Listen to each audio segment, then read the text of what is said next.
Hi, നമ്മളിന്നൊരു ഉണക്കസ്രാവ് കറിയാണ് വെക്കാൻ പോകുന്നത്. നല്ല വറ്റിച്ച അച്ചാറ് പോലെ. അരിഞ്ഞ് വെച്ച ഇഞ്ചി, വെളുത്തുള്ളി, കുഞ്ഞുള്ളി, പച്ചമുളകും കറിവേപ്പിലയും കൂടെ ഇടണം. അതിവിടെ ഇല്ലാത്തതുകൊണ്ടാണ് ഞാൻ ഇടാത്തത്. ഈ കറി വന്നിട്ട് എൻ്റെ അമ്മ ലഡു ഉണ്ടാക്കുന്നതാണ്. പിന്നെ അമ്മ വെക്കുമ്പോൾ നല്ല ടേസ്റ്റാണ് കേട്ടോ. അപ്പോൾ ഞാൻ ആ കറി ഒത്തിരി ഇഷ്ടമായതുകൊണ്ട് ഇന്നൊന്ന് ചെയ്യാമെന്ന് വിചാരിച്ചു. അതിനായിട്ട് ഞാൻ സ്രാവിനെ കഴുകി വൃത്തിയാക്കി വെച്ചിട്ടുണ്ട്. ഇത് വന്നിട്ട് മീനങ്ങാടി ഉണക്കമീൻ കടയിൽ നിന്നാണ് വാങ്ങിയത്. അവിടുത്തെ ചേട്ടൻ വന്നിട്ട് അതിൻ്റെ തോലും എല്ലും എല്ലാം നല്ല വൃത്തിക്ക് കളഞ്ഞു തരും.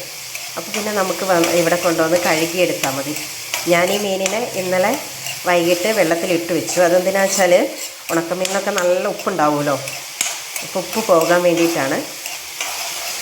ഇന്നത്തേക്ക് എന്തായാലും നല്ല ഉപ്പ് പോയിട്ടുണ്ടാവും. ഈ കറിയിൽ നമ്മൾ ഉപ്പൊന്നും ഇടത്തില്ല കേട്ടോ. അതിലെന്തായാലും കുറച്ച് ഉപ്പുണ്ടാവും, അത് മതി. അപ്പോൾ ഇതൊന്ന് നന്നായിട്ട് വഴന്ന് വരട്ടെ കേട്ടോ. തേങ്ങാക്കൊത്തിട്ടിട്ടുണ്ട്. അങ്ങനെ നമ്മുടെ ഉള്ളിയും വെളുത്തുള്ളി ഇഞ്ചിയൊക്കെ വഴന്നിട്ടുണ്ട്. ഇങ്ങനെ വഴന്നാൽ മതി. ഇതിന് ഓവർ ഉള്ളി ഇട്ടിട്ടില്ല. എന്താണെന്ന് വെച്ച് കഴിഞ്ഞാൽ ഇത് നമുക്ക് ഒരു ദിവസത്തേക്കല്ല, കുറേ ദിവസം നമുക്ക് യൂസ് ചെയ്യാം. ഇപ്പോൾ തക്കാളി ഉള്ളിയൊക്കെ ഓവർ ഇട്ട് കഴിഞ്ഞാൽ വേഗം നാശമായി പോകത്തില്ലേ. അപ്പോൾ അതുകൊണ്ടാണ് ഞാൻ ഓവർ ഇടാത്തത്. ഇനി ഇതിലേക്ക് പൊടികൾ ഇട്ട് കൊടുക്കാം. ആദ്യം മുളക് പൊടിയാണ്, കാശ്മീരി ചില്ലി ഇട്ട് കൊടുക്കാം. നെക്സ്റ്റ് വന്നിട്ട് മല്ലിപ്പൊടി കേട്ടോ.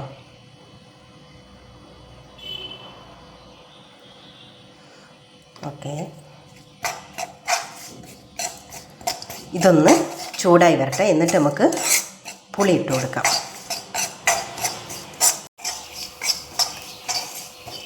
പൊടി മൂത്തിട്ടുണ്ട്. ഇനി പുളി ഒഴിക്കാം. ഞാൻ പുളി വന്നിട്ട് ചൂടുവെള്ളത്തിൽ ഇട്ട് വെച്ചതാണ്. അപ്പോൾ ഇതിലേക്ക് ഒഴിച്ചു കൊടുക്കാം.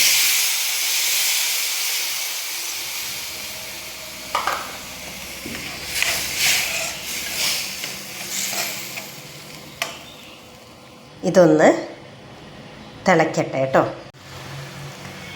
നന്നായി തിളച്ചിട്ടുണ്ട്. നമുക്കിതിലേക്ക് ഇനി മീൻ കഷ്ണത്തിനൊക്കെ ഇട്ട് കൊടുക്കാവേ.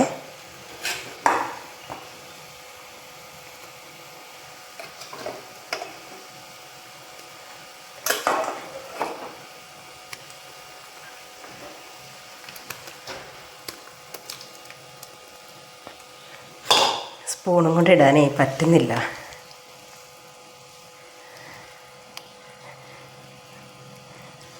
ഇനി ഇതുണ്ടല്ലോ നന്നായി വെന്ത് വറ്റി വരണം. ഓക്കെ, വറ്റട്ടെ. അങ്ങനെ നമ്മുടെ കറി ഇത് വറ്റി സെറ്റായിട്ട് ഇരിപ്പുണ്ട്. ഇത് നമുക്കൊന്ന് ടേസ്റ്റ് ചെയ്ത് നോക്കാവേ. എനിക്കിതിൽ ഏറ്റവും ഇഷ്ടം ഈ തേങ്ങാക്കൊത്താണ് കേട്ടോ. മീൻകറിയിലിടുന്ന തേങ്ങാക്കൊത്തിൻ്റെ ഒരു ടേസ്റ്റ് നമുക്ക് ബീഫിലിട്ടാലും ചിക്കനിലിട്ടാലും ഒന്നും കിട്ടത്തില്ല. കാരണം ഈ കുടംപുളീൻ്റെ ആ പുളിയൊക്കെ ഇറങ്ങിയിട്ട് ഭയങ്കര രുചിയായിരിക്കും. എനിക്ക് ഭയങ്കര ഇഷ്ടമാണ്. ഞാൻ ഈ തേങ്ങാക്കൊത്ത് തന്നെ പിറക്കി തിന്നെ. ഒരു ചെറിയ കഷ്ണം പീസെടുക്കാം.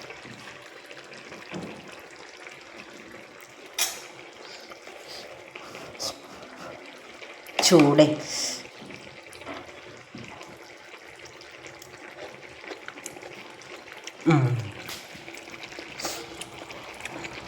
നല്ല പുളിയൊക്കെ പിടിച്ചിട്ടുണ്ട്. ഇനി ഇരിക്കുന്നതോറും ഇത് കൂടുതൽ ടേസ്റ്റ് ആവും കേട്ടോ. എല്ലാവരും പറ്റുവാണെങ്കിൽ എങ്ങനെയൊന്ന് വെച്ച് നോക്കും. നല്ല രസമാണ്. ഇത് ഉപ്പൊക്കെ പോയതുകൊണ്ടില്ലേ, തലേന്ന് വെള്ളത്തിലിട്ട് വെക്കണം. അതുകൊണ്ട് തന്നെ ഇതിപ്പം പച്ച സ്രാവല്ലേ, അത് കഴിക്കുന്ന ടേസ്റ്റാണ് കേട്ടോ. അടിപൊളിയാണ്. Okay, by.